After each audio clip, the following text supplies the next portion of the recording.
Today's stories include COP15, good news for conservation of nature and biodiversity. Nations have agreed to protect a third of the planet for nature by 2030. Individual lifestyle changes. We make to cut emissions in our own lives to make a difference, and our actions can influence those of our friends, families, and community members. And there are two territories that are separated by only a short cold stretch of water, but set apart nearly an entire day thanks to time zones.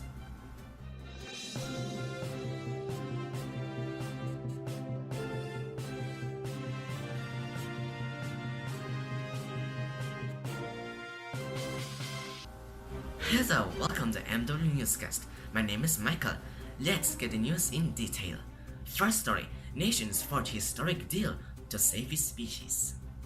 Earlier last week, at the end of COP15, in Montreal, Canada, roughly 190 countries have cemented a deal to safeguard nature. And for the first time, the agreement sets quantitative biodiversity targets, akin to the one that nations set 7 years ago, to limit global warming to 1.5 to 2 degrees Celsius, above pre-industrial levels. The agreement, known as the Kunming-Montreal Global Biodiversity Framework, sets a key target for nations to protect and restore 30% of the world's lands and seas globally by 2030, and to reduce the extinction rate by tenfold for all species by 2050. According to the United Nations, 3/4 of the world's land has been altered by human activities, and 1 million species face extinction this century as a result of habitat loss, pollution, and development. Scientists have earlier warned that with forests and grasslands being lost at unprecedented rates, and oceans under huge pressure from pollution, as humans, we are pushing the Earth beyond safe limits. We hope this new deal will restore our relationship with nature and stop the destruction of biodiversity.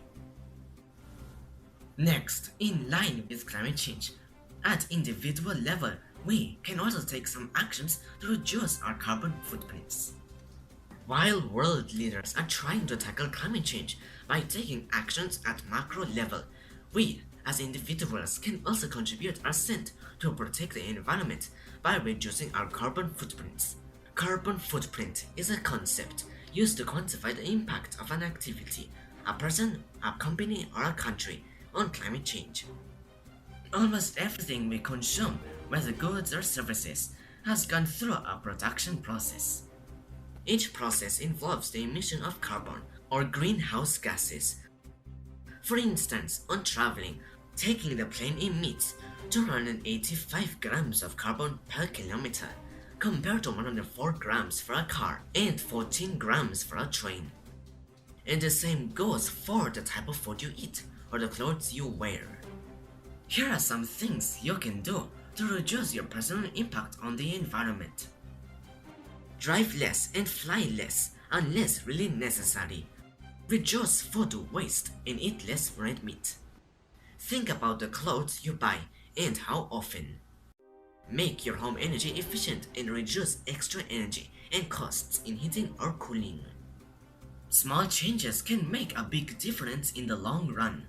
Start with some of them. Last story, two territories about 2.5 miles apart, separated by 21 hours difference. If you ever want to become a real-time traveler, you don't need a time machine. You need to only go to the remote islands of Big and Little Diomede. The Diomede Islands are located in the middle of the Bering Strait, between mainland Alaska and Siberia. The Little Diomede belongs to the USA, whereas the Big Diomede is the easternmost point of Russia. The pair of secluded islands are separated down the middle by the international date line, meaning that there exists a 21-hour or 20-hour at certain times of the year time zone difference between the two. Because of this, the islands are sometimes called Tomorrow Island Big Diomede and Yesterday Island Little Diomede. Interesting place, a real-time machine. Depending on which side you are standing at, you can either see the future or the past in real time. Amazing! That makes the end of this edition. Thanks for watching MWScast. Hit the like button and subscribe to my channel for more interesting stories from around the world. Again, my name is Michael, wishing you all the best for the year ahead.